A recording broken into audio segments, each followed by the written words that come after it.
കുറേ കാലമായി ആഗ്രഹിക്കുന്നു ഒന്നിങ്ങോട്ട് വരണമെന്ന്. കുറച്ച് വർഷങ്ങൾക്ക് മുമ്പാണ് ആദ്യമായി ഞാനിവിടെ വന്നത്.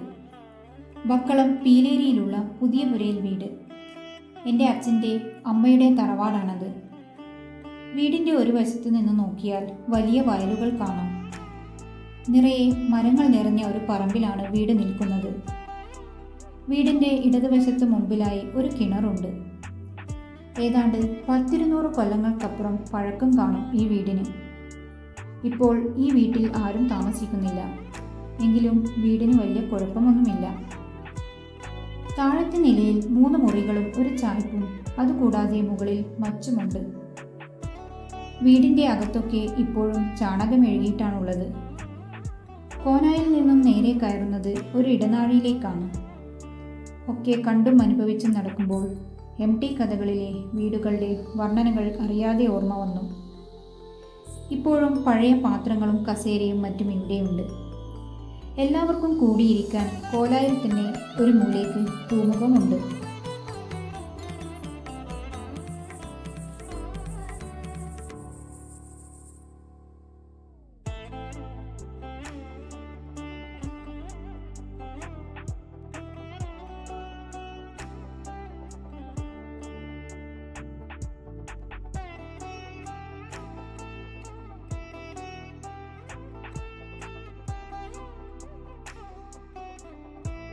അച്ചപ്പൻ ആ നാട്ടിലെ അറിയപ്പെടുന്ന വൈദ്യരായിരുന്നു.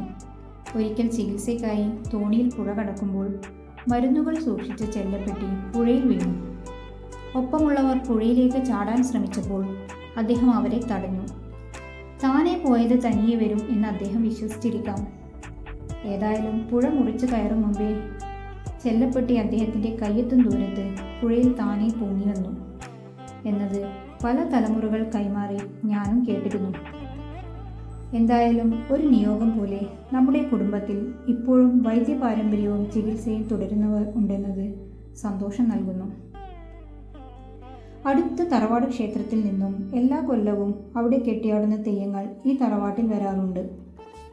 എത്ര വലിയ വേനൽക്കാലമായാലും ചുറ്റുമുള്ള മരങ്ങളും വയൽ നീന്തി വരുന്ന കാറ്റും അവിടെ വിശ്രമിക്കുന്നവർക്ക് ആശ്വാസം പകർന്നിരുന്നു എന്നുള്ളത് ഉറപ്പ്. ഇതാണ് എൻ്റെ അച്ഛമ്മ. നമ്മളെല്ലാവരും മറ്റേമ്മ എന്നാണ് അച്ഛമ്മയെ വിളിക്കാറ്.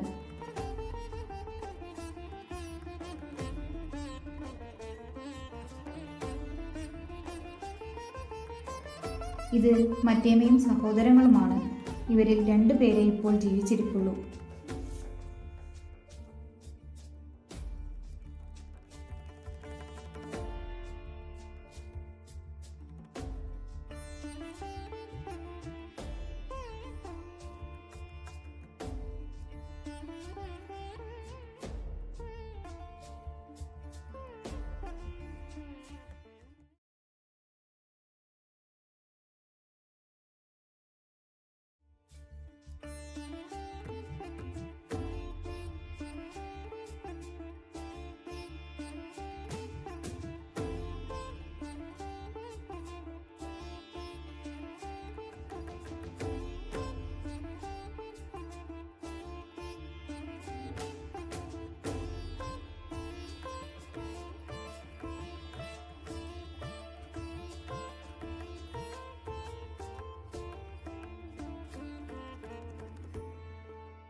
ഇന്ന് മിഥുനം 26, അച്ചപ്പൻ്റെ അടിയന്തര ദിവസം.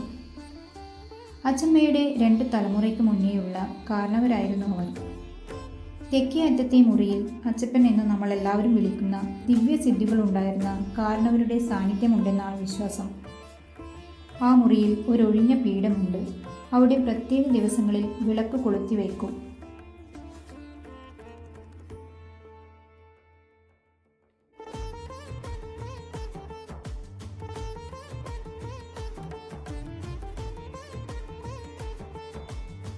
ഇനിയും വരാൻ നമ്മളെ നിർബന്ധിക്കുന്ന എന്തോ ഒരു ആകർഷണീയത ഈ തറവാടിനുണ്ട്.